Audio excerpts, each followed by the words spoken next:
Ang programang ito ay rated SPG. Striktong patnubay at gabay ng magulang ang kailangan. Maaaring may masiselang tema, lengguwahe, karahasan, sexual, horror o droga na hindi angkop sa mga... Nang dahil sa pagtakas dito ni Zoe at ni Moira at inilagay sa kanilang likod itong si Lolo Pepe.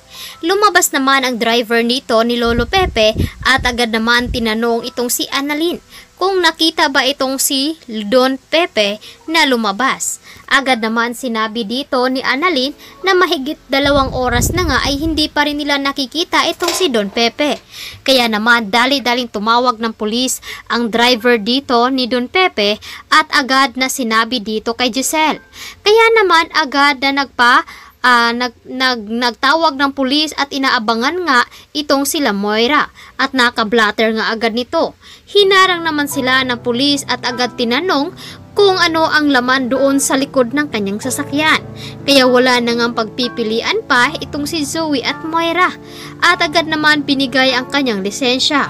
Nabasa dito na si Moira tanyag nga daw dahil nga dyan ay nagulat naman itong si Zoe dahil nga kasabwat siya at kasama siya ng kanyang ina sa pagplano dito sa pagtago nila kay Don Pepe. Napatawag agad itong si Annalyn kay Giselle at agad sinabi dito na nawawala nga itong si Lolo Pepe at hindi nga ito nakita. Nakita nga nila itong si Moira doon sa hotel at may dala nga itong wheelchair. Kaya duda dito ni Annalyn na si Moira ang nagtago dito kay Lolo Pepe. Kaya naman hindi mapalagay itong si Giselle at pati na rin itong si Obeng. Agad na nagtawag sila ng mga pulis upang bantayan ang checkpoint at hinahanap itong si Moira. Samantalang, tuloy na nga ang pag-imbita dito ni Carlos ng kanyang mga kaibigan at kasama na rito si Doktora Enriquez. Hindi nga sinabi dito ni Carlos kay Lynette na magpapakain nga itong si Doc Carlos at siya pa ang palulutuin.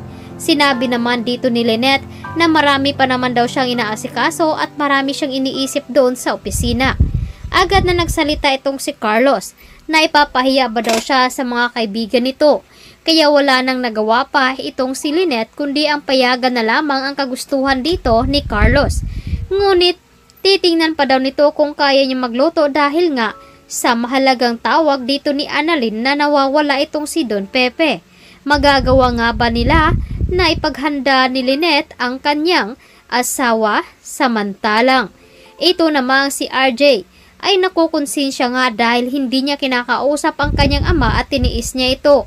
Nagpapaalam pa naman ito sa kanya na aalis ito papuntang Amerika. Ngunit iniisip kasi dito ni RJ ang kanyang pag-aaral dahil gusto nga daw niyang bumalik sa pagdodoktor. Hindi ito nakinig sa sinabi dito ng kanyang ama, kaya nagkaroon nga sila ng pagtatalo. Hanggang sa hindi nga tinatawagan dito ni RJ ang kanyang ama at naiwan pa dito ang kanyang cellphone. Sinisigurado naman dito ni Giselle na tumatawag nga itong si Don Pepe kay RJ. Kaya tinawagan dito ni Giselle ang kanyang cellphone at ang kasambahay ang tumatawag. Sinabi naman ng kasambahay na tumatawag nga daw itong si Don Pepe at sinagot niya ito na sinabi niya na kakaalis lamang at kasama nga itong si Giselle. Kaya doon naman tatawagan na sana dito ni RJ ang kanyang ama ngunit hindi nga daw ito makontak. Dahil sa masamang nangyari dito kay Lolo Pepe at hawak nga dito ni Zoe at ni Moira. Mailigtas nga ba nila ni Annalyn at Regan itong si Don Pepe?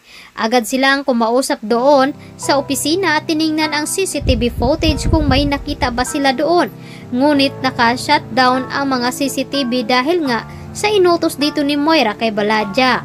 Agad naman nagawa ng paraan dito ng pulis na upang hindi sila makita dito ni Moira at ni Zoe. Kaya naman napapanik itong si Zoe kung paano nga nila maitatago itong si Don Pepe at walang makakakita sa kanila. Kaya ito ang dapat nating aabangan ngayong hapon dito lamang sa Abot Kamay na Pangarap. Maraming salamat sa inyong pagtutok at pakikinig.